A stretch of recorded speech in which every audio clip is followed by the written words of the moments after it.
शांति। 14 मई 2024 आज की साकार मुरली रंगीन बड़े बड़े अक्षरों में पढ़े, सुने और मंथन करें। प्रतिदिन हम प्रातः 6 बजे 4:30 बजे मुरली मंथन करते हैं। इसमें साथी व सहयोगी बनने के लिए आप इसी वीडियो के डिस्क्रिप्शन बॉक्स से अपना लिंक प्राप्त कर सकते हैं, गूगल मीट का भी और यूट्यूब लाइव का भी।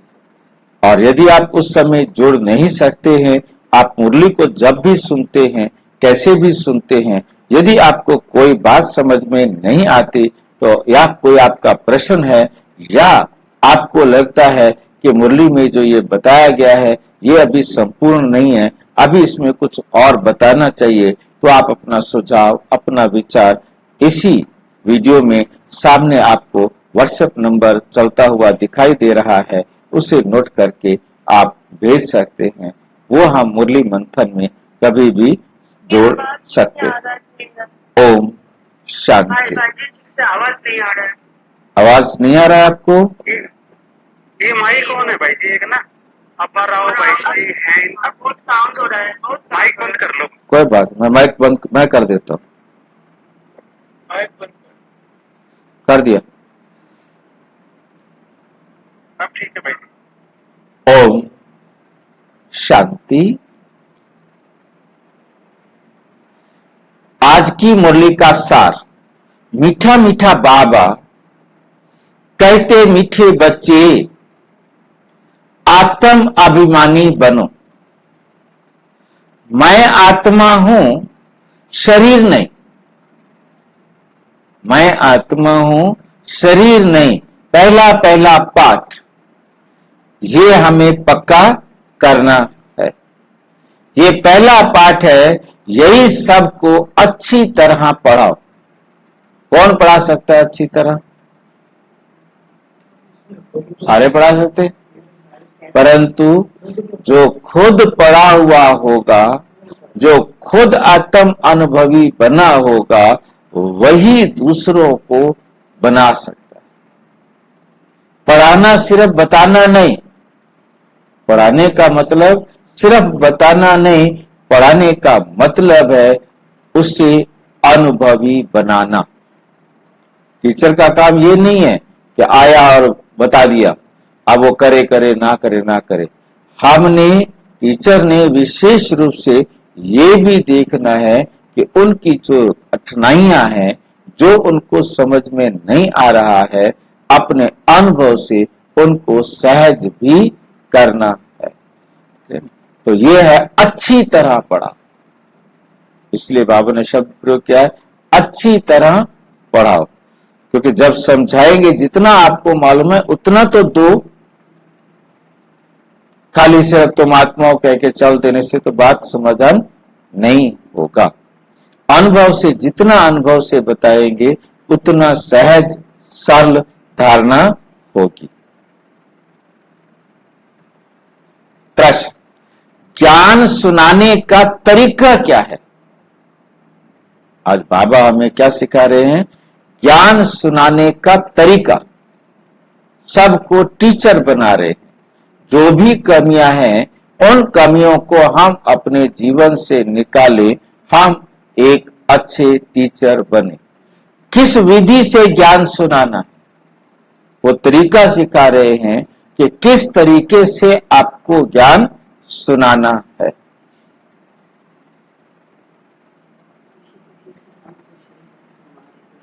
उत्तर, ज्ञान की बातें बड़ी खुशी खुशी से सुनाओ। ये सुनाने वाले की अवस्था पहले बनी हुई हो। पहले सुनाने वाला इस अवस्था में हो कि वो खुश हो। यदि वो खुश नहीं है, वो संतुष्ट नहीं है, वो ज्ञान की बातें ना खुशी संतुष्टि से वो सुना नहीं सकेगा। वो सामने वाली आत्मा को खुश व संतुष्ट कर नहीं सकेगा। लाचारी से नहीं। कैसे पता लगेगा कि ये लाचारी से सुना रहा हूं? ज्ञान साहित्य का लाइफ में पर भी आएगा। असर पड़ेगा, आलस आएगा, नींद आएगी, नींद आएगी, आलस आएगा, उबासी आएगी, थका हुआ है। अब वो पढ़ेगा तो सही, परंतु ना उसको खुद को कुछ समझ में आएगा, ना वो सामने वाले को समझा सके। क्योंकि उसे खुद समझ में आएगा, क्योंकि टीचर को स्टूडेंट का चेहरा देखने से पता लगता है कि उसको समझ में आ रहा है कि नहीं आ रहा है। चलिए, तो जब उनका चेहरा देखते हैं तो समझ में आता है कि उसे ये बात समझ में नहीं आई, तो वो उसे स्वयं ही समझाना शुरू कर देता है और विस्तार से एक्सप्लेन करना शुरू कर देता है। तो जब इस प्रकार से करेंगे तब तो उनको समझ में भी आएगा। पर तो जो खुद थका हुआ है, नींद में है, सुना रहा है या उसे समझ में नहीं आ रहा, जैसे एक बच्चे को खड़ा किया और मुरली सुनावे, पाठ पढ़ो, बच्चा खड़ा होकर पढ़ दिया। ऐसे ही टीचर भी सुना के चल दे कि तुम्हारा पाठ पूरा कर दिया, क्या हो? समझ में आना, समझाना ये तभी होगा जब वो खुश होगा, जब वो संतुष्ट होगा। वो यदि खुद खुश नहीं है, खुद संतुष्ट नहीं है, शांत नहीं है, वह दिव्य गुण उसके अंदर नहीं है, तो वो सुनाने में कहीं ना कहीं वो अपनी बात समझा नहीं पाएगा, सामने वाले समझ भी नहीं पाएगा। पर खाली पढ़ने से तो बात समझ में नहीं आती है ना। लाचारी से नहीं, ये कर दूं, इसको भी पूरा कर दूं, कर दो पूरा, जिद कर लो, परंतु न तुम्हें समझ में आएगा, न सामने वाले को समझ में आएगा। तुम आपस में बैठकर ज्ञान की चर्चा करो, मुरली का मंथन करो, जो बाबा ने सुनाया उसकी बैठकर चर्चा करो, ज्ञान का मनन चिंतन करो, फिर किसी को सुना। पहले बैठ करके अपने में मनन चिंतन करना, एक सब के साथ बैठकर मनन चिंतन करना, अपने को आत्मा समझकर फिर आत्मा को सुनाएंगे। सुनाते वक्त भी बुद्धि में रहे कि मैं आत्माओं को सुना रहा हूं। ये वो भाग्यशाली श्रेष्ठ आत्माएं हैं जो परमात्मा पढ़ाई पढ़ने के लिए आए, तो मैं तो निमित्त। आत्मा को सुनाएंगे तो सुनने वाले को भी खुशी होगी, तब सुनने वाले को भी क्या होगी?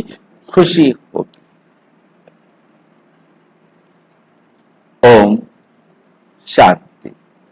बाप कहते हैं आत्म अभिमानी व देही अभिमानी बनो। आत्म अभिमानी व देही अभिमानी हो बैठो। कैसे बैठना है? आत्म अभिमानी होकर बैठना है। क्यों ऐसे बैठना है? क्योंकि आत्मा में ही अच्छे व बुरे संस्कार भरे जाते। अब भरने आत्मा में है और हम आत्मा समझकर नहीं बैठे हैं, तो वो भरेंगे कैसे? हमने भरने हैं परमात्मा से, अब उसके साथ कनेक्शन जोड़ना है तो आत्मा का जोड़ना है। ये शरीर का कनेक्शन तो परमात्मा के साथ जुड़ नहीं सकता। देही अभिमानी होता है आत्म अभिमानी, और देह अभिमानी होता है शरीर समझना।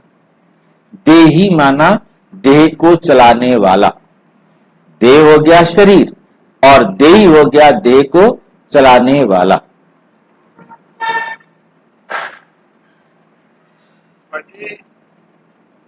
बोलो। ये तो बाबा बार बार इन दो शब्दों को यूज कर रहा है, आत्मअभिमानी और देहाभिमानी में क्या फर्क है? देही, देह नहीं, देही है। ये छोटी ई की मात्रा है, देही अभिमानी। आत्म चलाने वाले, जैसे रथ हो गया, जैसे देह तो शरीर हो गया, देही हो गया, जैसे रथ और रथ को चलाने वाला रथी। ऐसे देह को चलाने वाला देही है ना, आत्मा हो गया। तो उसे आत्मा कहते हैं। आत्माभिमानी अपने आप को आत्मा समझना, जो मैं हूं वही समझ कर बैठू ना। भाई ये तो मैं आत्मा हूँ, हाँ? हाँ, सबका असर आत्मा पर होता है। अच्छे संस्कार हो, बुरे संस्कार हो, उनका प्रभाव आत्मा पर ही होता है, देह पर नहीं होता। आत्मा को ही पतित कहा जाता है। धर्म आत्मा, महान आत्मा, पाप आत्मा, दुष्ट आत्मा, ये आत्मा को कहा जाता है। कभी धर्म देवता, दुष्ट देवता, पाप देवता, पुण्य देवता नहीं कहा जाता है।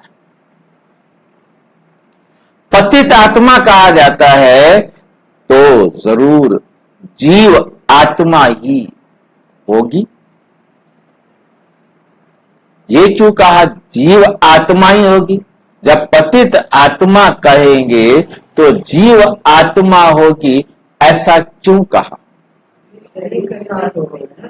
पतित तभी होती है जब आत्मा जीव का प्रयोग करती है। जीव से अलग होने पर वो पवित्र आत्मा होती है।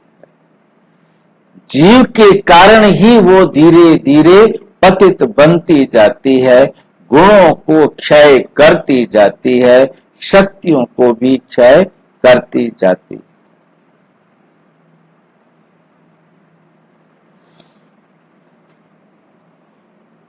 आत्मा में सब कुछ है हमारे, जैसे हमारी बीमारी लगती है शरीर में, आत्मा की वजह शरीर को भी लगती है। क्या जो दुख सुख हमारे साथ आता है हमारे शरीर को ज्यादा प्रभावित करता है ना। ये प्रकृति से बना हुआ 5 तत्वों का शरीर प्रकृति के प्रभाव में आएगा, परंतु आत्मा तो इन 5 तत्वों से अलग है। 5 तत्व आत्मा पर कोई प्रभाव नहीं डाल सकते।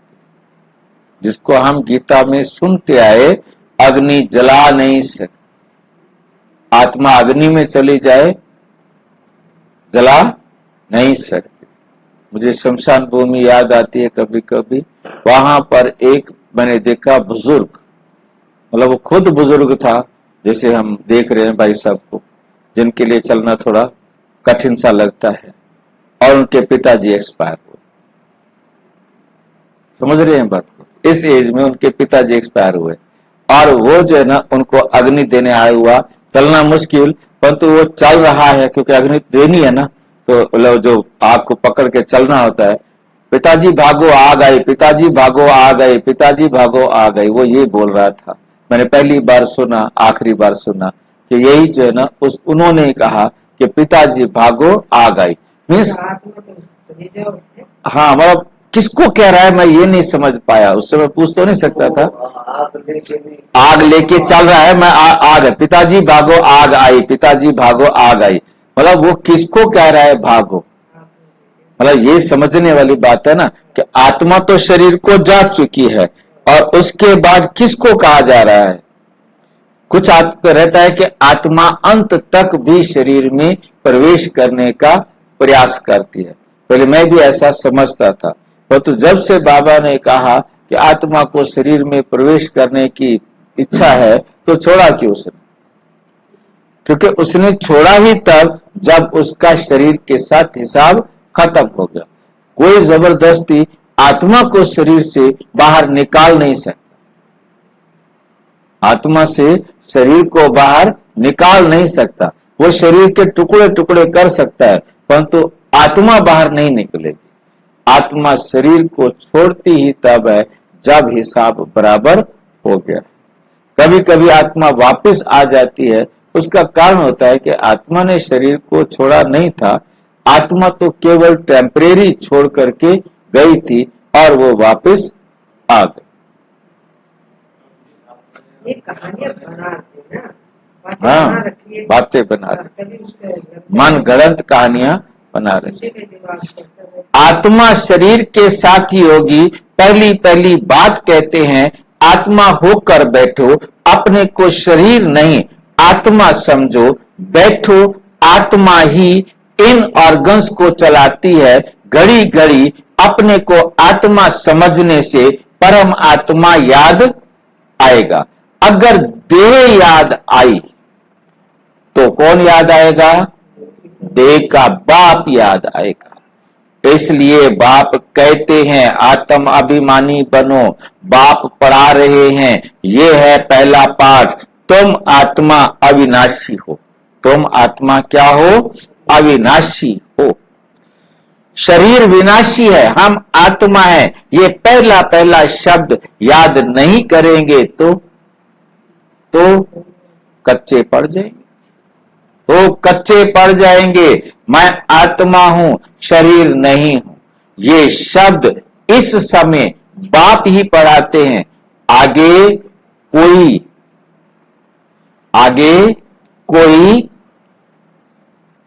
भी पढ़ाते नहीं थे। इससे पहले किसी ने यह नहीं पढ़ाया कि अपने आप को समझो कि हम आत्मा हैं, हम ये शरीर नहीं है। ऐसा किसी ने भी नहीं पढ़ाया। सब अपने आप को शरीर समझे बैठे। बाप आए हैं आत्म अभिमानी बनाकर ज्ञान देने के लिए। बाप क्या करने आए हैं? आत्म अभिमानी बनकर ज्ञान देने के लिए। मेरे में आत्मा है। ये किसने हाथ खड़ा किया हुआ है? अनिल भाई जी ने अभी एक स्टेटमेंट देखा कि कह रहा था स्टेटमेंट क्यों थी कि मेरे में आत्मा है। नहीं, बाबा आने से पहले ऐसे समझते थे कि मेरे में आत्मा है, मैं आत्मा हूँ, नहीं समझते थे मेरे में आत्मा है। हाँ, ओके ओके ओके, ठीक है। भक्ति मार्ग में समझते थे मेरे में आत्मा है। मैं आत्मा नहीं हूं, मैं तो शरीर हूं। ठीक है भाई जी, बिल्कुल। पहला ज्ञान देते हैं, हे आत्मा तुम पतित हो। मैं आया हूं तुमको पतित से पावन बनाने के लिए। क्यों? क्योंकि ये है ही पुरानी दुनिया, ये है ही पतित दुनिया। तो मैं तुम्हें इस पतित दुनिया से, पुरानी दुनिया से पावन दुनिया, नई दुनिया में ले चलने के लिए आया हूं। प्रदर्शनी में भी तुम बच्चे बहुतों को समझाते हो, प्रश्न उत्तर करते हैं। तो जब दिन के समय रेस्ट मिलती है तो उस समय आपस में मिलना चाहिए। उस समय क्या करना चाहिए? आपस में मिलना चाहिए, समाचार पूछना चाहिए। किसने क्या क्या प्रश्न पूछे, हमने क्या क्या समझाया, फिर उनको समझाना है। फिर उस पर ऐसे नहीं कि ऐसे समझाना चाहिए। सबकी सुनो, वो भी सुनाए, वो भी सुनाए, वो भी सुनाए। जिससे नहीं पूछा गया उसको भी कहो कि ये प्रश्न आपसे पूछा जाता तो आप क्या समझाते। तो जब आप सबसे पूछेंगे तो सबके समझाने के तरीके में अंतर मिलेगा और वो सबके समझाने का तरीका सबके पास पहुंच जाएगा। तो सबसे मिला करके अच्छी तरह समझा सकेंगे। लेकिन हर एक को थोड़ा थोड़ा बताने के तरीके में तो अंतर आएगा ना। तो ऐसे बाबा सबको रेस्ट नहीं करने दे रहा। बाबा की चालाकियां समझ रहे हैं ना। वो समझा के आ गए हो, परंतु आके सोवो नहीं, सोने के लिए भी रोक रहा है। कैसे रोक रहा है देखो।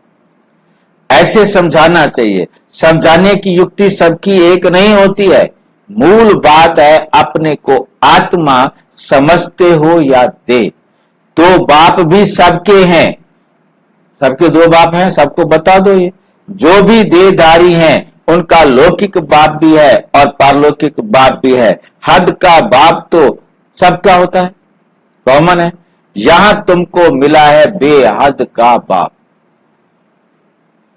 बेहद का बाप वे आत्माओं को बैठ समझाते हैं। वो एक ही बाप भी है और क्या है? वो टीचर भी है और गुरु भी है। ये पक्का कर देना चाहिए, ये पक्का कर देना चाहिए। जब तुम किसको समझाते हो, जो तुमसे प्रश्न पूछते हैं उस पर आपस में बैठना चाहिए। जो होशियार हैं उनको भी बैठना चाहिए, ये नहीं मैं तो होशियार हूं मैं क्यों बैठूं, तुम करो आपस में चर्चा, ऐसे भी नहीं। होशियार को भी वहां क्या करना चाहिए, बैठना चाहिए। तुमको टाइम मिलता है दिन के समय, ऐसा नहीं कि भोजन खाते हैं इसलिए नींद का नशा चढ़ जाता है।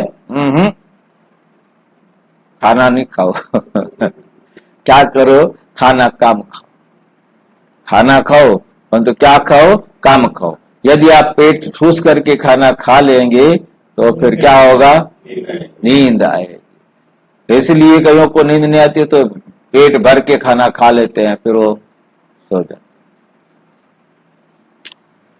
उनको नींद का आलस आता है। दिन में क्लास करना चाहिए, फलाने ने ये पूछा, हमने ये रिस्पॉन्स किया। प्रश्न तो भिन्न भिन्न प्रकार के पूछे जाते हैं, प्रश्न तो अलग अलग प्रकार के क्या होते हैं, पूछे जाते हैं।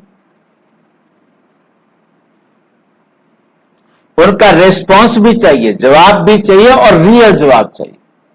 और रियल जवाब आपस में बैठकर जब तक चर्चा नहीं करेंगे तब तक नहीं निकलेगा। देखना चाहिए उनको कशिश में लाया, सेटिस्फाई हुआ, आपने उसको आकर्षित किया और आपने उसे बताया, ज्ञान सुनाया, परंतु ये देखना है कि सामने वाला सेटिस्फाई भी हुआ कि नहीं हुआ। नहीं तो फिर करेक्शन निकालनी चाहिए। यदि आपने समझाया और वो सेटिस्फाई नहीं हुआ, वो सेटिस्फाई हो जाए, परंतु यदि आप सेटिस्फाई नहीं हुए समझाने में तो भी करेक्शन निकालनी, क्योंकि हम टीचर हैं, हमें पता है कि बच्चों को बुद्धू बनाना बड़ा आसान होता है। उनको तो बेचारों को कुछ पता ही नहीं है, हमने जो बता दिया उसने कहना ठीक है जी, गुरुजी ने बताया, सर जी ने बताया, ठीक ही बताया। परंतु ऐसा बहुत बार हुआ कि मैंने जब फर्स्ट टाइम प्रभाकर पढ़ाना शुरू किया, पहले दिन पढ़ना बहुत, पढ़ने का टाइम अलग होता है, पढ़ाने का टाइम अलग होता है। और पहले दिन मैंने उसको पोएम से पढ़ाई और उसको तो पढ़ा दी, वो तो चला गया, परंतु मैं सेटिस्फाइड नहीं हुआ। तो मैं फिर हिसार में गया, क्योंकि मैं वहां किया था, तो मैं उसके पास गया, मैंने कहा मेरे को दोबारा पढ़ाओगे, ये तो मेरे को खुद समझ में नहीं आया, समझाऊं कैसे। नहीं तो मतलब कहने का है कि जब भी मेरा कहने का है कि हाँ टीचर को तो पता लग गया है ना, तो टीचर ने खुद भी देखना है कि यदि मैं संतुष्ट नहीं हूं, सामने वाला तो बेचारा चला जाएगा, वो तो कुछ जानता नहीं, उसको तो मैं जो कुछ भी बोल दूंगा कहेगा ठीक है जी। और फिर जो मैं ब्राह्मण का बेटा हूं, बचपन से मैं जानता हूं ब्रह्म वाक्य महावाक्य, ब्राह्मण का बेटा जो बोल दे वो सत्य वचन, तो मतलब मेरा तो पैदाइशी मतलब इस प्रकार का रहा। तो कहने का मतलब मैं यहाँ पर मेरे को आ रहा है कि केवल सामने वाला ही संतुष्ट नहीं करना, खुद भी संतुष्ट होना है कि मैंने जो बताया है वो मैं भी संतुष्ट हूं। नहीं हूं तो फिर सोचो, फिर उसको करेक्ट करो, फिर उसको आगे समझाओ। मतलब कहने का खाली मतलब करेक्शन में मतलब ये ध्यान रखना है, सेटिस्फाई हुआ, सामने वाला भी सेटिस्फाई हो और मैं भी क्या हूं, सेटिस्फाई हूं। नहीं तो फिर करेक्शन निकालनी चाहिए, फिर बैठ करके करेक्शन करो, ठीक करो उसको। जो होशियार है उनको भी बैठना चाहिए, ऐसे नहीं खाना खाया जल्दी नींद आए, कम खाओ नींद नहीं आए, है नहीं। देवता खाना बहुत थोड़ा खाते हैं, तुम क्या बनने वाले हैं, हम देवता, थोड़ा क्यों खाते हैं। आयुर्वेद भी कहता है कि यदि आपको 3 रोटी की भूख है तो 2 खाओ, 1 रोटी कम खाओ। कम खाने वाला कभी नहीं मरा, ज्यादा खाने वाले मरे, क्योंकि ज्यादा खाने से शरीर के अंदर बीमारियां आएंगी। और कहीं ना जो फालतू खा लिया वो कहीं ना कहीं जाके जमा होगा। फिर उसके लिए भी हमारे सियानों ने कहा कि आप 15 दिन में एक बार व्रत रख लो एकादशी का, जो एक्स्ट्रा आपने खाया है वो जल्द नष्ट हो जाए, खर्च हो जाए, ताकि हाँ जी मैं 2 महीने रखा, इसी पेट में 1 दिन छुट्टी, मेरी बर्थ भी तो आजकल मुक्ति हो गई ना, बर्थ में भी खाना एकादशी को ही हो गए, वो कुछ थोड़ा खाना। हाँ नहीं ठीक है, मतलब 1 दिन खाते नहीं, हाँ 1 दिन खाती हूँ, अच्छी बात। मतलब एक्स्ट्रा जो है ना क्या हो जाए, बर्न जो फालतू हमारे जमा हो रहा है वो खत्म हो जाए। शुगर और क्या है, शुगर और कुछ नहीं है, शुगर यही है कि एक्स्ट्रा चीनी शरीर में पड़ी है, अब उसको बर्न कर दो एक दिन, खत्म बात। शुगर कोई बीमारी नहीं है, शुगर को खर्च कर दो, वो आपके शरीर में एक्स्ट्रा पड़ी है, वो आपके शरीर को तंग कर रही है, वो आपके बीमारियों की लड़ने की ताकत को कम कर रही है, उसको खर्च कर दो। कैंसर तक का भी इलाज व्रत है। कैंसर में भी क्या होता है कि एक्स्ट्रा जो कहीं ना कहीं पड़ा हुआ ट्यूमर बन गया है वो कैंसर है, कैंसर और कुछ नहीं है। एक्स्ट्रा हमारी बॉडी में, चाहे वो ब्रेन में पड़ा था या कहीं भी जाके एक्स्ट्रा पड़ा हुआ था, वो वहां सड़ने लग गया, हमने उसको खर्च नहीं किया, वो कैंसर बन जाता है। और कैंसर कुछ नहीं होता, कैंसर कहीं बाहर से नहीं आता, कैंसर किसी को छूने से, किसी के खाने से नहीं आता। कैंसर हमारे शरीर में एक्स्ट्रा कहीं भी पड़ा हुआ सड़ रहा है और वो सड़ गया, वो कैंसर बन गया। उसने उस अंग को ही सड़ा दिया, पड़ा जैसे कहीं पर पानी पड़ा रहे तो लोहा जल जाए, जंग लग जाएगा ना, ऐसे ही वो हमारे शरीर के अंदर पड़ा हुआ उस अंग को सड़ा देता है, वो कैंसर बन, उसको काट के फेंक। ब्लड कैंसर होता है इसका? सेम है बात तो सर। ब्लड कैंसर में भी कहीं ना कहीं तो वो जला है ना, कहीं ना कहीं वो बर्न हुआ है तो हमारे शरीर के अंदर ना, कहीं बाहर से तो कोई कैंसर घुसेगा नहीं। टेंशन भी है। कुछ भी कहीं भी, मतलब कुछ भी हमारे शरीर में बर्न हुआ है और वो सड़ गया है और वो ब्लड में आ गया है तो वो ब्लड कैंसर बन गया। मतलब कहीं पर कोई जला सड़ गया, वो वहीं पर पड़ा था तो पड़ा था, अब वो उसका जो जला हुआ सड़ा हुआ पार्ट था वो ब्लड के संपर्क में आ गया तो ब्लड के अंदर घुस गया, तो फिर वो ब्लड को सारे को ही कैंसर बना देगा ना। अलग अंग है ना। अच्छा, ब्लड का जो कैंसर होता है उसको हम क्या होता है कि जो बढ़ रहा है पर तो अपने आप में बढ़ रहा है, वो उस शरीर बाकी शरीर के अंगों से अलग हो जाता है। उसका हिसाब किताब जब वो हमारे अंगों को प्रभावित करना शुरू करता है तब दर्द शुरू होता है। वो अपने आप में बढ़ रहा होता है, अपने आप में बढ़ रहा होता है, परंतु उसके बाद वो जब बढ़ना शुरू करता है, वो फूटता है, तब वो ब्लड कैंसर की तरफ बढ़ता है। इसका पता नहीं चलता। हाँ, पता नहीं। क्योंकि वो वहां पड़ा सड़ रहा है, वो बाकी शरीर में कुछ नहीं कर रहा। बच्चे आजकल एक्स्ट्रा इतना खा लेते हैं, अरे हमारे इसलिए कहा जाता है खुशी जैसी खुराक नहीं। तो बाबा कहते तुम खुशी की खुश रहते हो, तुम्हें खाने की जरूरत नहीं है ज्यादा। खुशी जैसी खुराक नहीं। आप यदि खुशी से खाएंगे, थोड़ा खाएंगे, आप संतुष्ट हैं, वो आपके शरीर को बहुत ज्यादा शक्ति देगा। परंतु आप यदि दुखी होकर के खाएंगे, टेंशन में खाएंगे, चिंता में खाएंगे, भय में खाएंगे, टेलीविजन चलाकर पता नहीं क्या क्या देखते हुए खाएंगे, अब वो पॉइजन अंदर जाएगा। एक दिन का बंद करना चाहिए। हाँ बिल्कुल मस्त है। और यदि आप एक दिन का पूरा व्रत नहीं कर सकते हैं तो एक लंबे टाइम तक खाना नहीं खाइए। जैसे शाम को खाना मत खाओ, शाम को खाना नहीं खाओ, और सवेरे 9-10 बजे तक, 11 बजे तक, जब तक नाश्ता करने का टाइम आता है, जैसे उस टाइम आप नाश्ता करो तो आपका फर्क पड़ेगा ना। आपने मानो खाना 3 बजे खा लिया है, जैसे मैंने अपना बनाया कि 3 बजे तक खाना खा लिया, शाम को यदि भूख लग रही हो तो फल लिया, नहीं तो नहीं लेना। तो उसके बाद अगले दिन जाकर के नाश्ता करना। तो एक ये भी एक जो है ना हाफ उपवास है। हाँ, मतलब 12 घंटे 14 घंटे से ऊपर यदि हो जाता है तो ये भी एक आधा व्रत हो जाता है। तो इस दौरान जो भी हमने एक्स्ट्रा अपनी बॉडी में रखा हुआ था वो भी क्या हो जाता है, बर्न हो जाता है। हाँ जी, इसलिए कहा जाता है। इंटरमीडिएट फास्टिंग आजकल चला भी हुआ है। हाँ बिल्कुल, इसी को महत्व दिया जा रहा है, नहीं अब इसी को ज्यादा, क्योंकि तुम पूरा 24 घंटे नहीं रख सकते हो, तो इसको आप रखिए। इसलिए कहा जाता है खुशी जैसी खुराक नहीं। तो हम बच्चों को अथाह खुशी होनी चाहिए। ब्राह्मण बनने में बड़ी खुशी है। ब्राह्मण बनते ही तब हैं जब उनको खुशी मिलती है। देवताओं को खुशी है ना, क्योंकि उन्हों के पास धन महल आदि सब कुछ, उनके पास क्या है, धन महल आदि सब कुछ है, तो उन्हों के लिए खुशी ही काफी है। खुशी में खाना भी बहुत थोड़ा सूक्ष्म खाएंगे। ये भी एक कायदा है, जास्ती खाने वाले को जास्ती नींद आएगी। जास्ती जो खाएगा उसे फिर नींद भी जास्ती आएगी।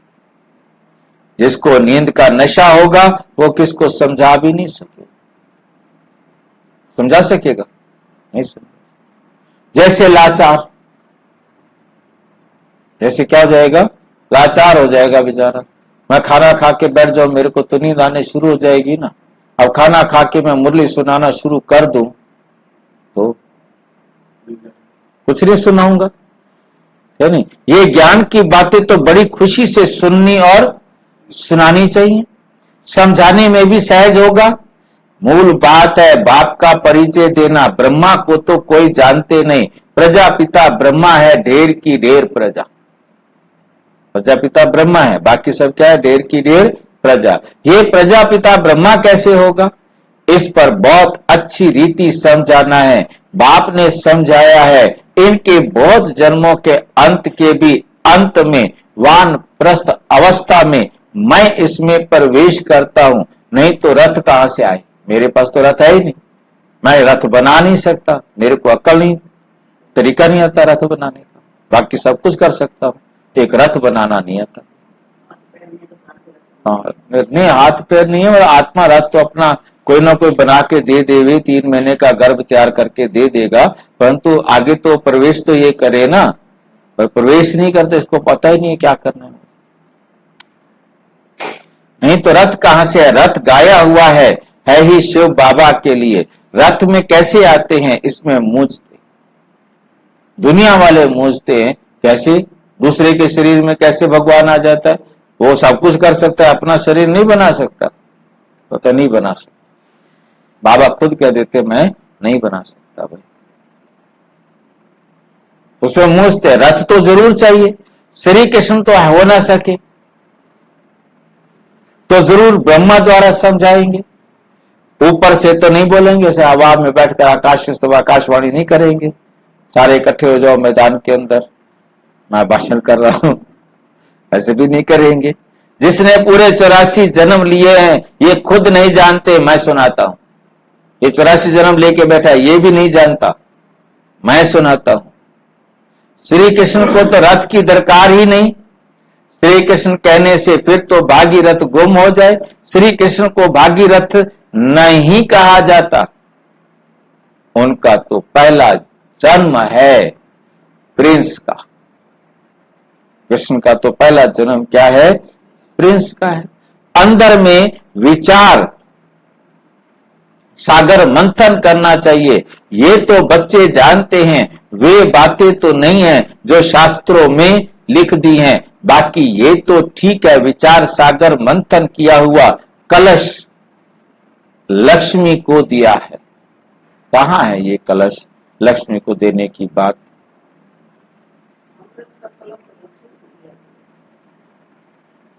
अमृत का कलश लक्ष्मी को तो पता नहीं, क्योंकि वहां पर जब समुद्र का मंथन किया है वहां पर कलश निकला अमृत का। ये बात वहां है कि ठीक है, उन्होंने असुरों ने और देवताओं ने मंथन किया। असुर माना दुर्बुद्धि, हम थे हैं, और फिर जब हमारे अंदर ज्ञान का बीज डला तो हमारे बीच में, हमारी बुद्धि में क्या चलता है? युद्ध चलता है, मंथन चलता है। बाबा कहते हैं कि राक्षसों ने और देवताओं ने कोई समुद्र का मंथन नहीं किया। समुद्र मंथन से क्या निकलेगा? समुद्र मंथन से ना जहर निकल सकता, ना लक्ष्मी निकल सकती, ना सूरज निकल सकता, ना चांद निकल सकता, ना उसवा घड़ा निकल सकता। ये जितने उन्होंने निकाल दिए, कामधेनु गाय काल्प वृक्ष, ये सारे के सारे पृथ्वी से, समुद्र में से निकाल दिए। ये कोई समुद्र में से निकलने वाली एक भी चीज नहीं है। बुद्धू बना दिया और कहानी लिख दी और हमने भी सत्य वचन कह दिया और खूब लोगों को सुना सुना कर बुद्धू भी बनाते रहे, है ना? तो अब बाबा कहते बच्चे सोचने वाली बात है ना, कि समुद्र मंथन वास्तव में असुरों और देवताओं का नहीं, हमारी ही बुद्धि के अंदर आसुरी और देवी संस्कारों का मंथन होता है, युद्ध होता है। हमारे अंदर आसुरी संस्कार भरे हुए थे, यहाँ बाबा के पास है तो देवी संस्कार मिलने लगे। अब इन दोनों में हमारी बुद्धि में क्या चला? युद्ध चला। जब हमारी बुद्धि में युद्ध चला तो सबसे पहले बाहर क्या निकलेगा? जहर निकलेगा। जब ये जहर निकला तो हमने भगवान बाबा कहते मेरे को दे दो, सारी बुराइयां क्या दे दो, मुझे दे दो। ये जहर शंकर को पिला दिया, क्योंकि शिव और शंकर में अंतर नहीं समझते ना, तो सारा जहर किसको दे दिया, शिव को पिला दिया। शिव बाबा कहते मुझे दे दो, उन्होंने शंकर को दे दिया। अब उसके बाद आपको क्या मिला, ज्ञान लक्ष्मी मिली। तो युद्ध समुद्र मंथन करने से क्या मिला, लक्ष्मी मिली। कहा किसको दे दे, नारायण को दे दो।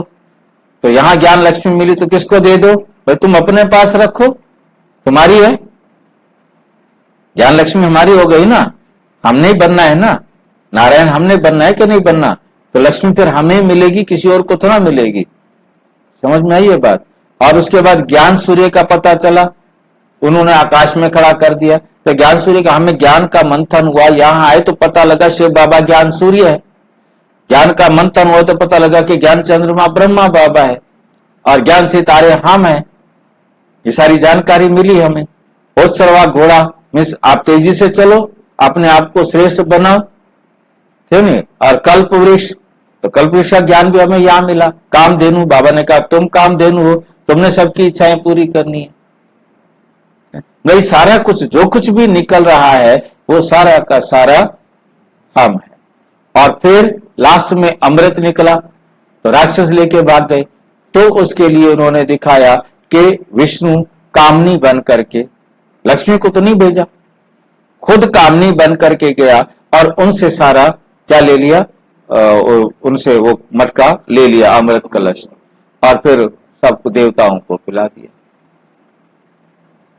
वास्तव में हमें जो ज्ञान मिला, हमने ज्ञान अमृत लेकर सब जो देवता बनने वाली आत्माएं हैं उनको पिलाना है।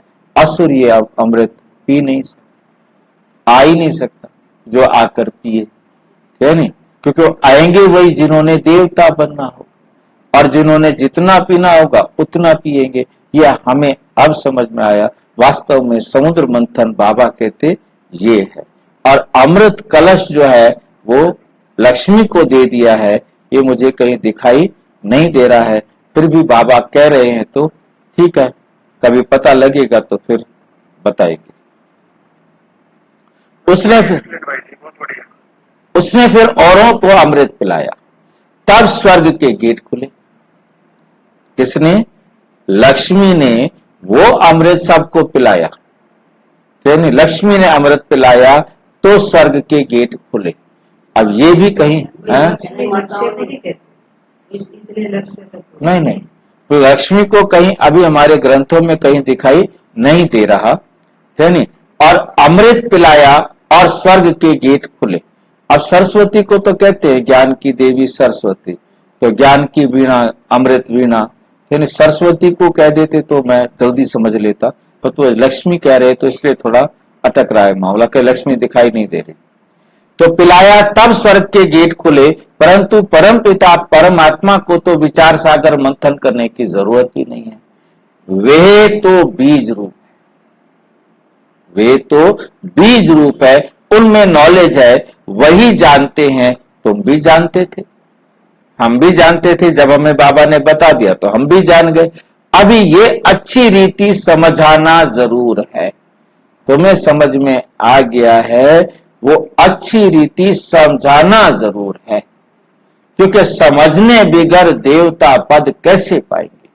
बोला ज्ञान अमृत हमने देना है। गेट खुलने का टाइम कब है? ये बाबा से पूछना पड़ेगा, यानी लक्ष्मी को पकड़ना पड़ेगा, वो मटका लेके अभी खड़ी हो जाए और सबको अमृत पिलाती जाए और गेट खुल गया। यानी मेन तो रुकावट, हाँ, हमारी बुद्धि का। तो वास्तव में लक्ष्मी हम सभी हैं। बाबा ने ये कलश हम माताओं के सिर पर रखा, जो ज्ञान सुनाने की जिम्मेवारी लेकर सेंटर्स खोल के बैठी हैं, उनको लक्ष्मी कहेंगे।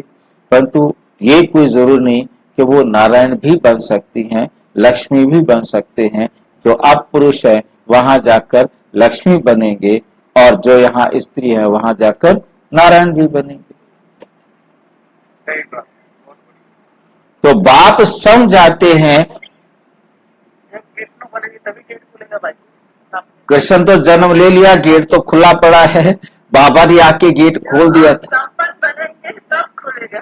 हाँ, अमृत अमृत हम अब संपन्न बनना है ना। अब ज्ञान की देवियां सारी अमृत बांट रही हैं चारों तरफ, और वो अमृत हमने पीना है और हमने उसे हजम करना है, अपने आप को लायक बनाना, अपने आप को हमें लायक बनाना है। ठीक है कि नहीं?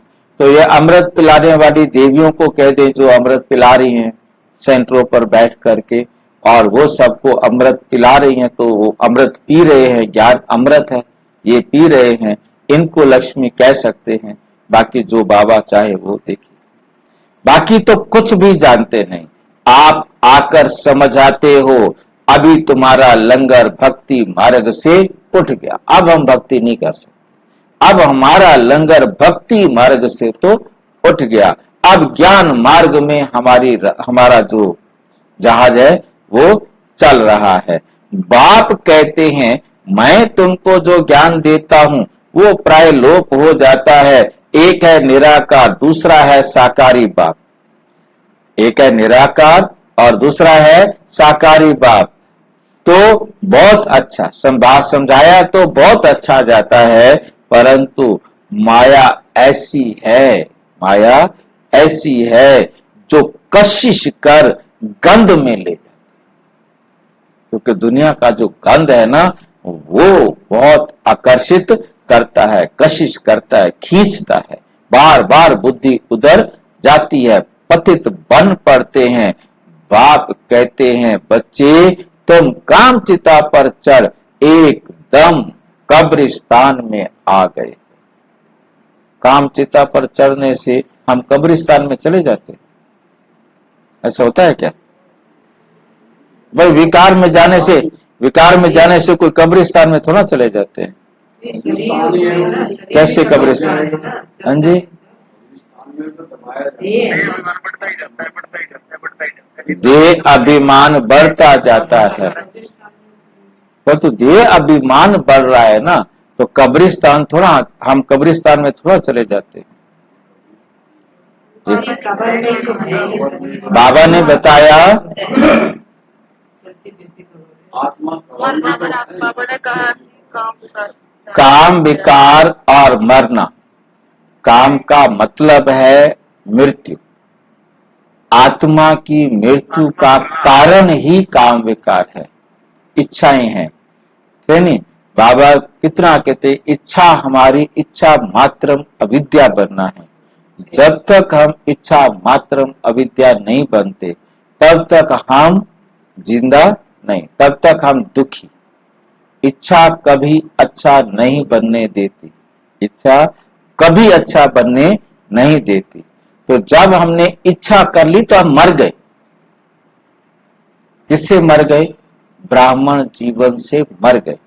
ब्राह्मण जीवन माना, आगे अगली लाइन है, ब्राह्मण जीवन माना खुशी।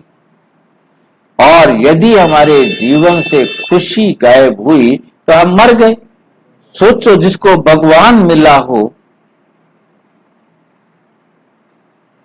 उसके बाद भी उसको कोई इच्छा रह जाए तो वो भगवान का बच्चा तो नहीं है ना, वो भगवान का बच्चा नहीं है। तो काम को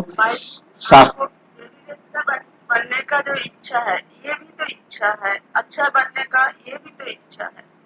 ये इच्छा आत्मा को इम्प्रूव करने का है, इसीलिए इस इच्छा को बाबा बोलते हैं अच्छा है।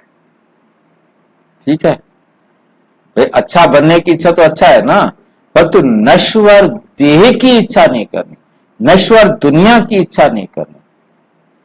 मतलब हमने एक टॉपिक रखा था जिसमें हमने किया था, चर्चा किया था कि ये पांचों विकार हमारे मित्र हैं और ये पांचों विकार हमारे शत्रु हैं। एक वीडियो बनाया मैंने इसके ऊपर कि पांचों विकार हमारे मित्र तब हैं जब हम अपने को आत्मा समझते हैं, इन पांचों को यूज करते हैं, और ये पांचों विकार तब हैं जब हम आत्म विस्मृति में आ जाते हैं। हमें आत्म स्मृति है तो पांचों हमारे मित्र है, हम एक एक को चेक कर सकते हैं, काम विकार है जिसको हम कहते हैं। अब अपने आप को आत्मा समझ लो, अब मैं आत्मा हूं, अब मेरे पास इच्छा क्या होगी? आत्मान बनना। नहीं, आत्मा हूं तो मेरे को ये आत्मा को तो संसार की कोई चीज चाहिए ही नहीं, ना उसको पानी चाहिए, ना अग्नि चाहिए, ना वायु चाहिए। आत्मा शरीर में है जब तक तो शरीर को तो चाहिए। हाँ जी, बात सिंपल सी बात, पहली बात है ना कि ये काम हमारे लिए वरदान है। जब हम अपने को आत्मा समझे तो, शरीर समझा तो ये नरक में ले जाने वाला है, ये विकार है। परंतु ये काम तब वो अमृत तुल्य हो जाता है, अमृत का काम करता है हमारे लिए, जब हम अपने को आत्मा समझते हैं। तब हमारी इच्छा केवल आत्म उन्नति है, आत्म उन्नति। आत्मा को और कुछ चाहिए ही नहीं।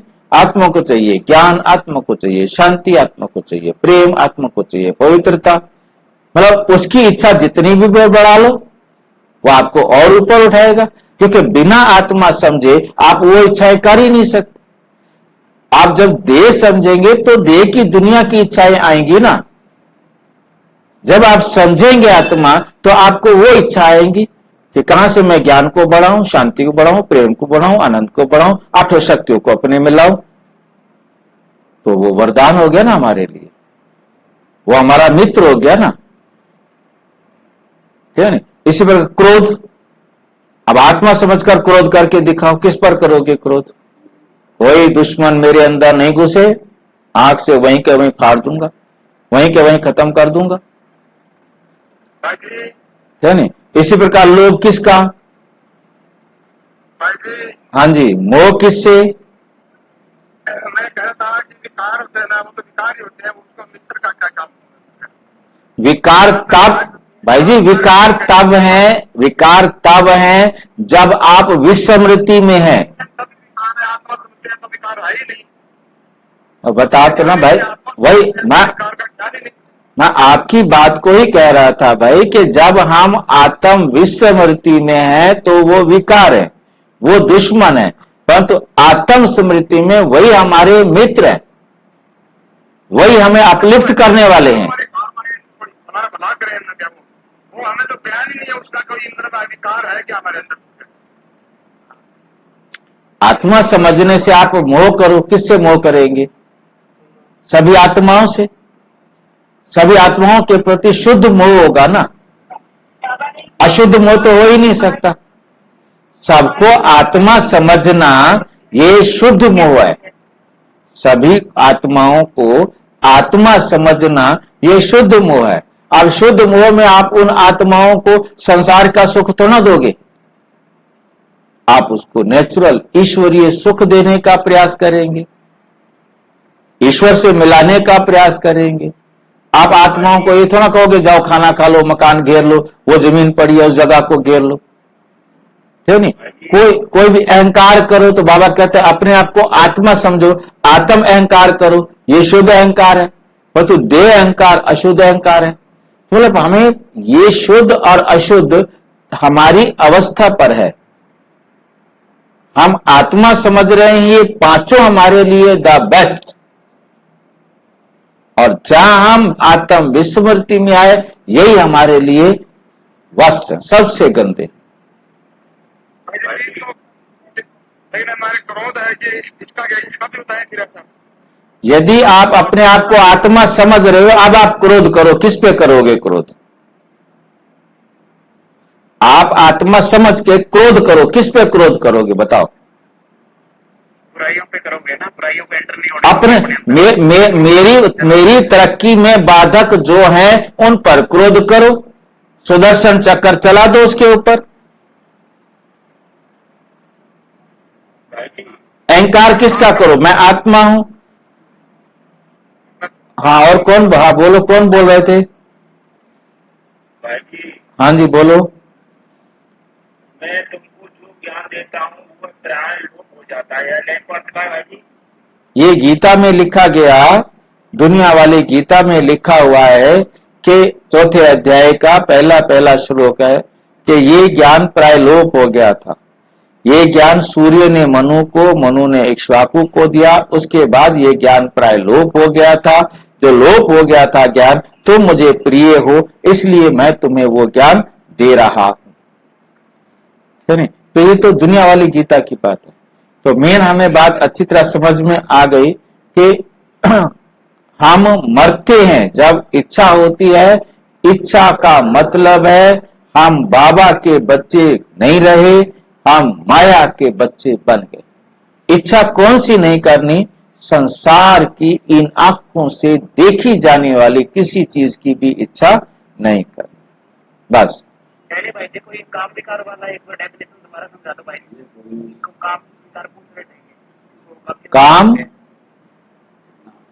काम कैसे समझ, क्वेश्चन समझ में नहीं आया मुझे। ये सैनी भाई जी अभी पूछ रहे थे कि बाकी तो क्रोध वाली तो डेफिनेशन क्लियर होगी, आप उसमें काम वाली इनको समझा दो कि कामना वाला, ये पूछ रहे थे। काम माना इच्छा, काम माना इच्छा। बाबा कहते इच्छा मात्र अविद्या बनो, मतलब हम इच्छा हमें कभी अच्छा नहीं बनने देती।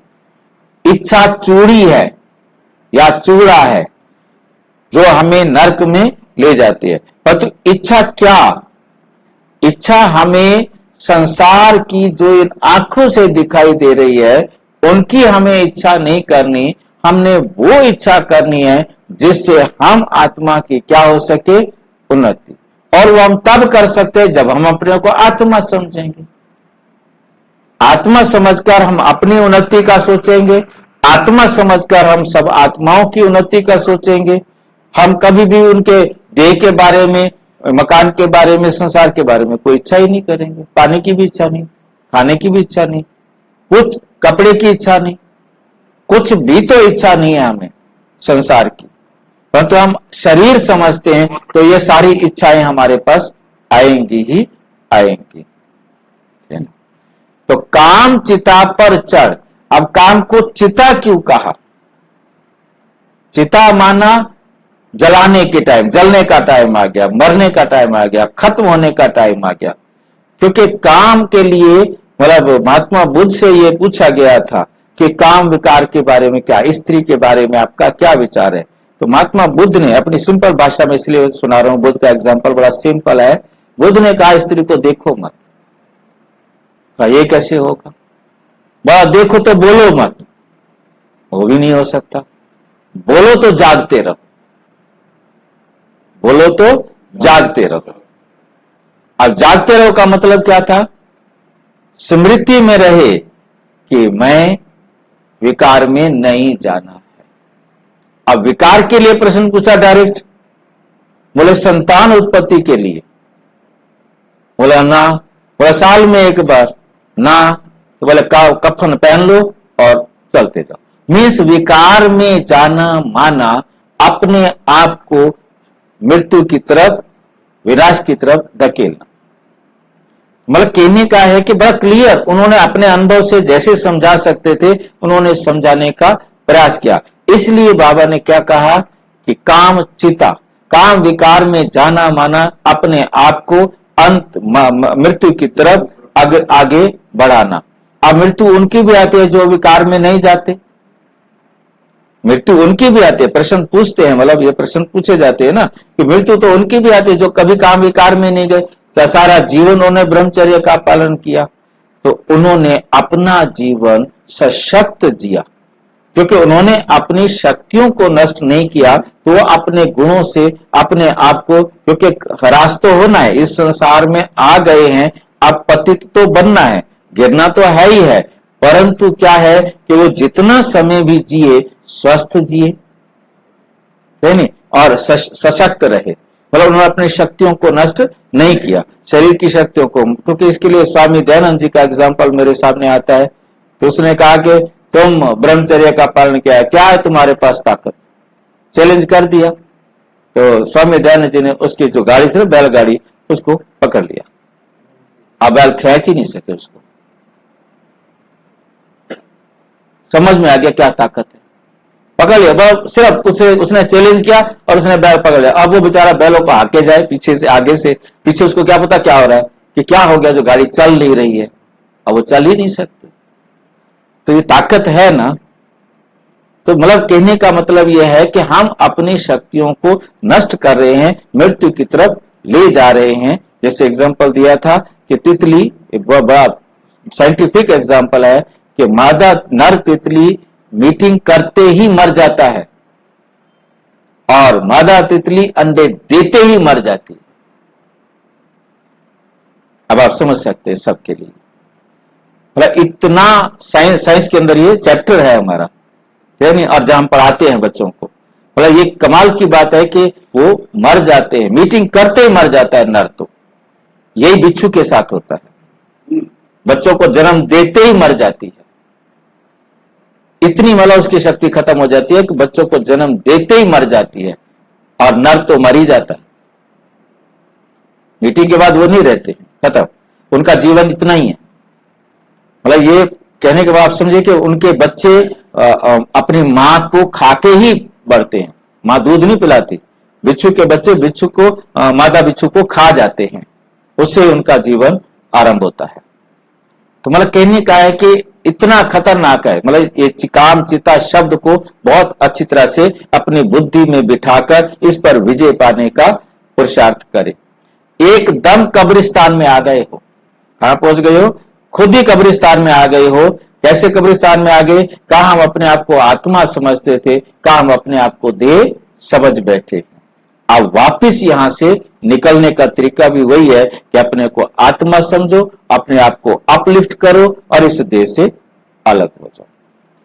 फिर यहां ही परिस्तान होगा, जरूर आधा कल्प परिस्तान चलता है, फिर आधा कल्प कब्रिस्तान चलता है। अभी सब कब्र दाखिल होने हैं, सीढ़ी पर भी अच्छी रीति समझा सकते हो। ये है ही पतित राज्य, इसका विनाश जरूर होना है। इस धरनी पर अभी कब्रिस्तान है, फिर यही धरनी चेंज हो जाएगी, अर्थात आयरन एज से गोल्डन एज बन जाएगी। सब अपने आप को आत्मा समझते होंगे। अब सारे अपने आप को देह समझते हैं, फिर सारे अपने आप को क्या समझते होंगे? आत्मा समझते होंगे। और वही आएंगे जो आत्म स्मृति का पाठ पक्का करके गए होंगे।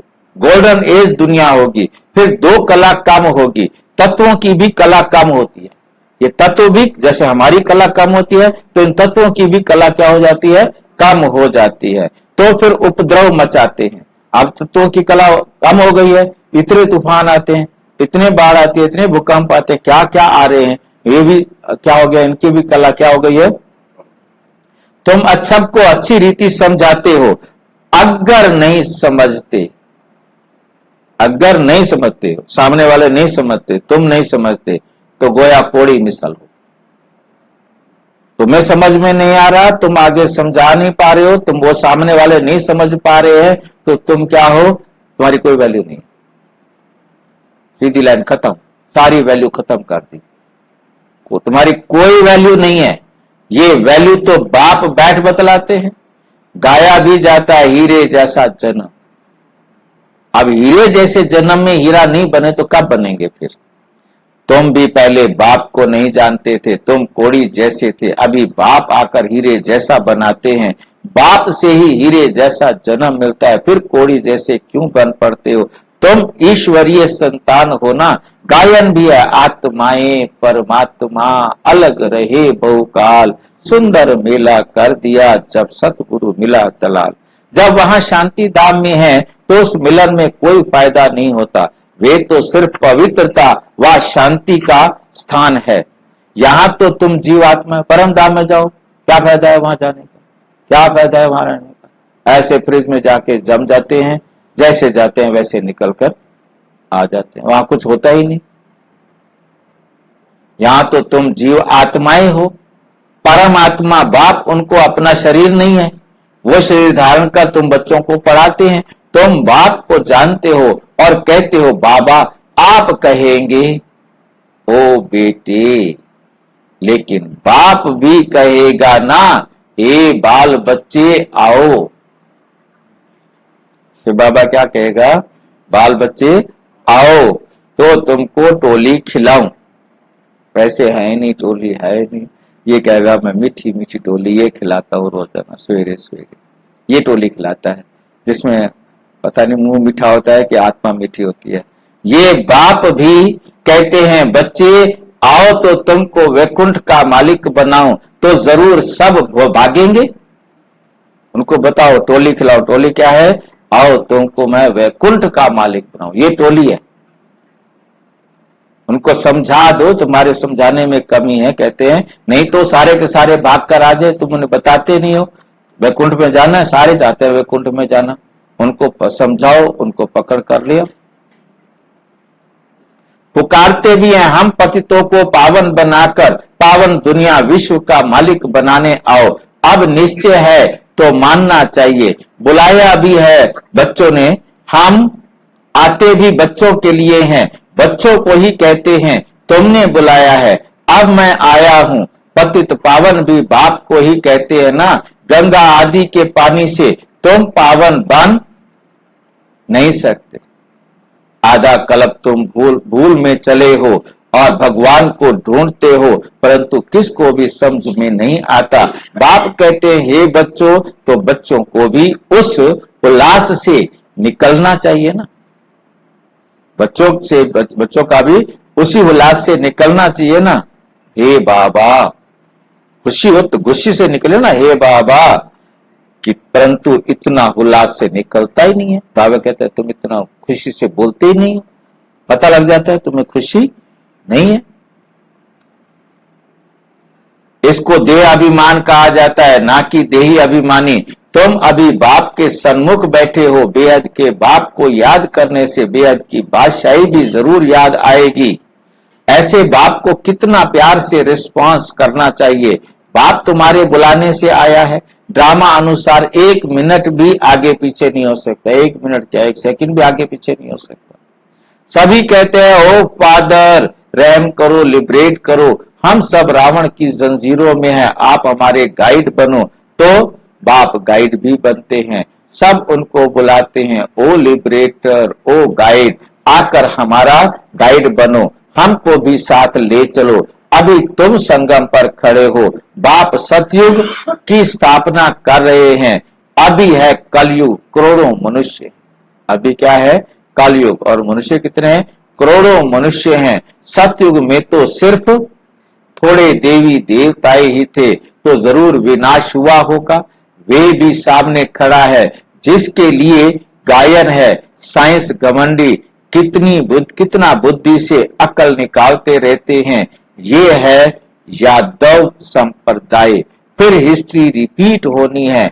अभी तो सतयुग की हिस्ट्री रिपीट होगी। तुम समझते हो हम नई दुनिया में ऊंच पद पाने के का पुरुषार्थ कर रहे हैं। पवित्र जरूर बनना है। तुम समझ जाते हो इस पतित दुनिया का विनाश जरूर होना है। बच्चे आदि तो तुम्हारे जीते नहीं रहेंगे। बताओ, सवेरे सवेरे ऐसी बातें करनी चाहिए, ऐसी बातें करनी चाहिए। बच्चे आदि तुम्हारे जीते नहीं रहेंगे। हम मर जाएं कोई बात नहीं, ये बच्चों को मारने वाली बात तो बाबा की अशुभ है ना। पहले बेटा बाप से पहले नहीं जाता था, अब बेटा नहीं। अब ये चलो दुनिया वाले कहे कैसी भी कहे, भगवान बाबा स्वयं बाबा हमारा, हाँ हमारा बाप कह रहा है तुम्हारे बेटे जीते नहीं रहेंगे। बेटा हो, बहू हो, कोई हो, सारे एक साथ जाएंगे ना, सारे एक साथ जाएंगे, कोई भी बचने वाला नहीं। किसके लिए तुम संपत्ति रख के जाओगे? संपत्ति को कोई संभालने वाला नहीं होगा। मतलब बाबा का कहने का भाव यह है कि सबने एक साथ जाना है, वो कौन सा बचेंगे? हाँ जी, पहले चला जाएगा तो जाके जन्म ले लेगा। कहाँ जाएगा? जा तो ना सकता है, जा तो नहीं सकता। तो ये है कि इस घर से जाके दूसरे घर में चला गया। अब अमेरिका से नहीं तो कहीं लंदन में चला जाएगा, कनाडा चला जाएगा, क्या फर्क पड़ गया? डेट बता दे तो ठीक है, इस डेट को छोटे वो तो पहले दिन से बाबा तो धोखेबाज है। पहले दिन से धोखा देता रहा। बस ये दिवाली देखिए, अगली दिवाली तो सतयुग में देखेंगे। उन्होंने अपना स्वाहा कर दिया। 1976 में भी सबने स्वाहा कर दिया कि 1976 में विनाश हो जाएगा। इसलिए सारी दुनिया कहती है, क्योंकि बाबा डेट बताने में तो है ही नहीं ना। कहते नहीं बताऊंगा तो गलत बताऊंगा, बताऊंगा नहीं, बताऊंगा तो गलत बताऊंगा, ठीक नहीं बताऊंगा। कैसे मैं आपका माइक बंद करते जाऊं? बच्चे आदि तो तुम्हारे जीते नहीं रहेंगे, ना कोई वारिस बनेंगे, ना शादी आदि करेंगे। बहुत गई बाकी थोड़ी रही है, बाकी थोड़ा समय है, उसका भी हिसाब है। आगे ऐसे नहीं कहते थे, अभी टाइम थोड़ा है। पहले वाले जो शरीर छोड़ करके गए हुए हैं, नंबरवार पुरुषार्थ अनुसार जन्म लिया है। कोई यहाँ आए भी होंगे, दिखाई पड़ते हैं जैसे कि यहाँ का बिछड़ा हुआ है। उसको ज्ञान के बिगर मजा नहीं आएगा, क्योंकि जो ज्ञान लेकर छोड़कर चले गए, फिर जन्म लेकर के फिर वो कहाँ आएंगे? इसी ज्ञान में आएंगे।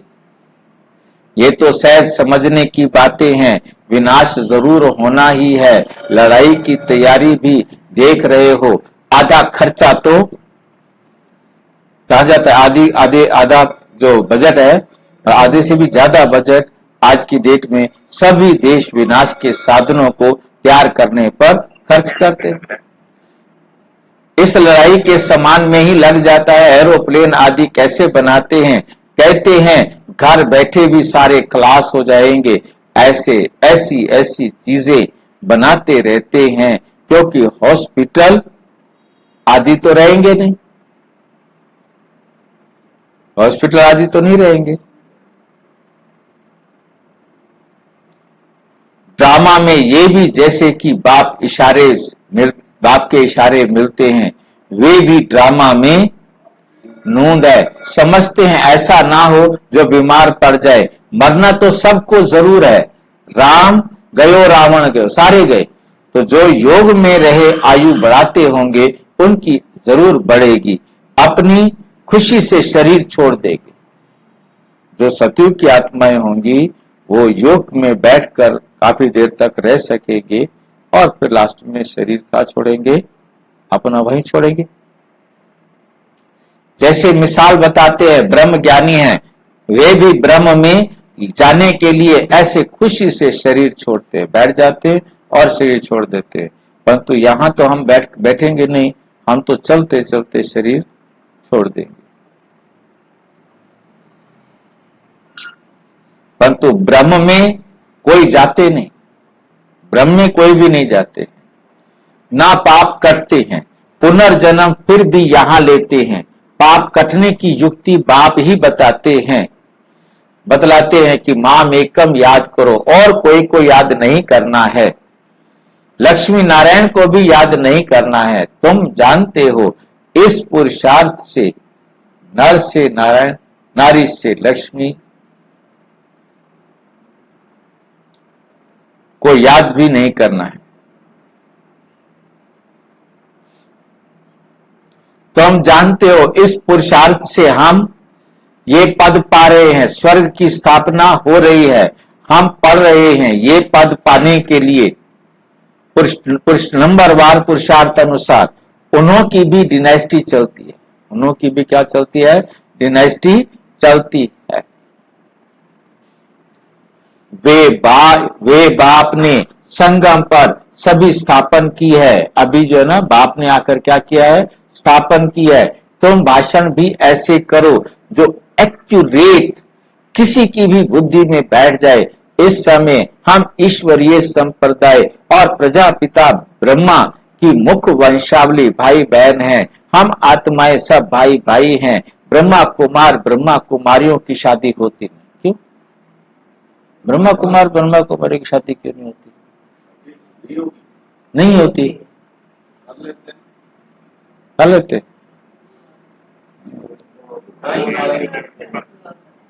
क्योंकि वो भाई बहन है ना, भाई बहन की शादी नहीं होती।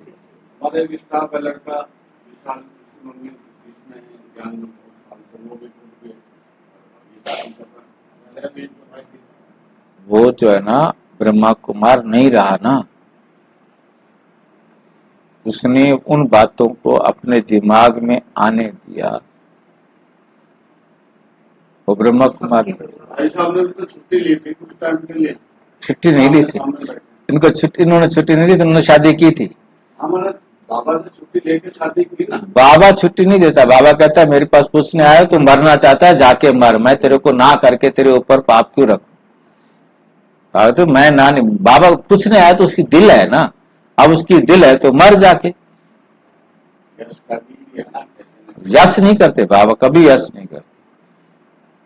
बाबा कहते तुम्हारी इच्छा है करो जाओ। बाबा ने तो जो कहना था कह दिया ना। बाबा ये थोड़ा कि अपनी बात को बदल देगा। ये तो भक्ति मार्ग ये भक्ति मारेगा, क्योंकि दुनिया वाले ये प्रश्न पूछते हैं कि सारा संसार तो तुम तो सारे संसार का नाश करने पर बैठे हो। बच्चे पैदा नहीं होगे, संसार मर जाएगा, खत्म हो जाएगा। तुम तो संसार को नष्ट करने के लिए बैठे हो, तुम्हारा तरीका गलत है। वैसे देखी जाए तो ब्रह्मा बाबा ने तो शादी करी 60 साल के बाद ही तो जब वो ब्रह्मा बाबा नहीं था, मतलब मेघराज बाबा ने तभी यही तो उसके बचने का तरीका था। जो भी सारे जाते थे तो ये ब्रह्मचर्य का पालन करने के लिए क्यों कह रहा है, क्यों कह रहा है, क्यों कह रहा है? कहता मैं नहीं कह रहा हूँ, खुद तो है हाँ, तो practical नहीं अपने आप को बचाने का तरीका था। मैं नहीं कह रहा हूँ, वो जो मेरे अंदर आता है ना वो आकर कहता है। ये तो हाँ, ये जवाब था उसके पास ना, बाबा के पास।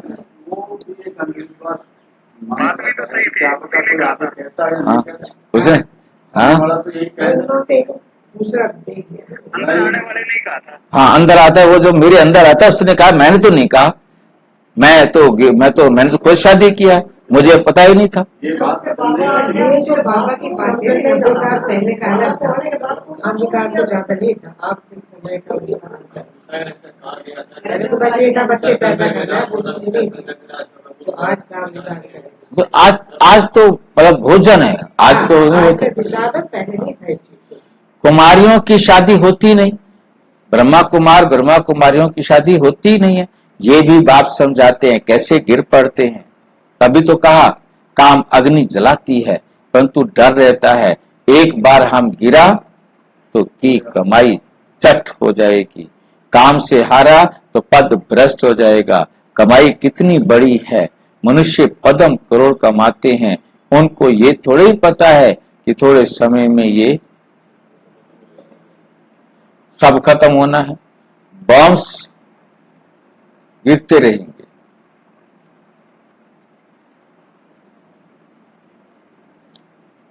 ये दुनिया खत्म होनी है, हमको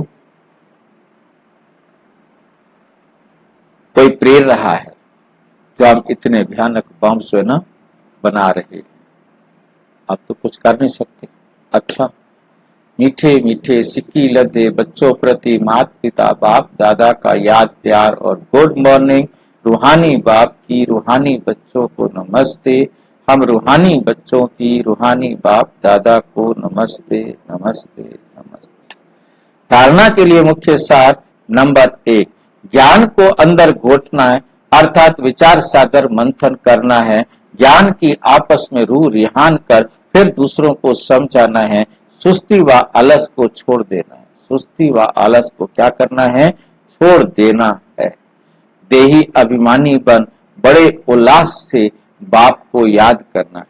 सदा इसी नशे में रहना है कि हम बाप के पास आए हैं कोड़ी से हीरे जैसा बनने के लिए।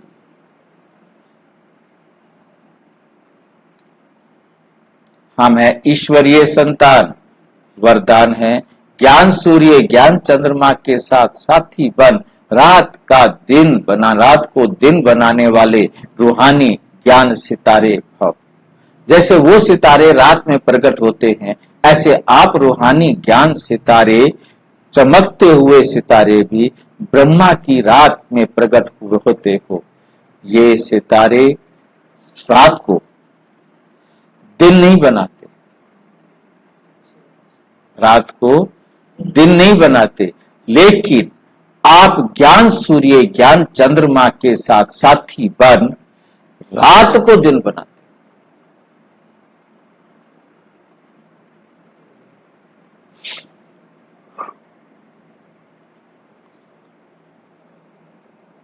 वो आकाश के सितारे, आप धरती के सितारे हो।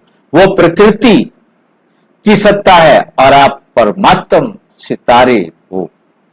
जैसे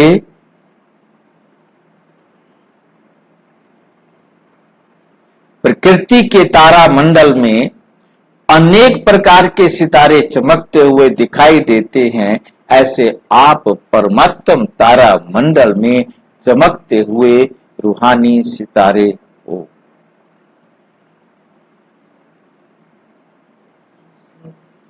स्लोगन है सेवा का चांस मिलना। क्या मिलना है? सेवा का चांस मिला है तो समझ लो मेरे को दुआओं से झोली भरने का चांस मिला है। उस चांस को लेंगे तो क्या बनेंगे? चांसलर। और यदि चांस नहीं लेंगे तो औरों को बना के जाएंगे चांसलर।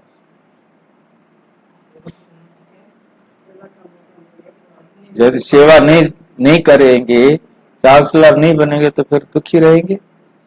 फिर चांसलर तो तभी बनेंगे जब चांस को फायदा उठाएंगे। अच्छा, और शांति और विस्तार से जानने के लिए प्रजापिता ब्रह्मा कुमारी ईश्वरीय विश्वविद्यालय के किसी भी सेवा केंद्र पर संपर्क करें। और यदि कोई प्रश्न है तो 9213106986 पर केवल टेलीग्राम करें। 9650692270 पर केवल व्हाट्सएप करें, फोन नहीं। ओम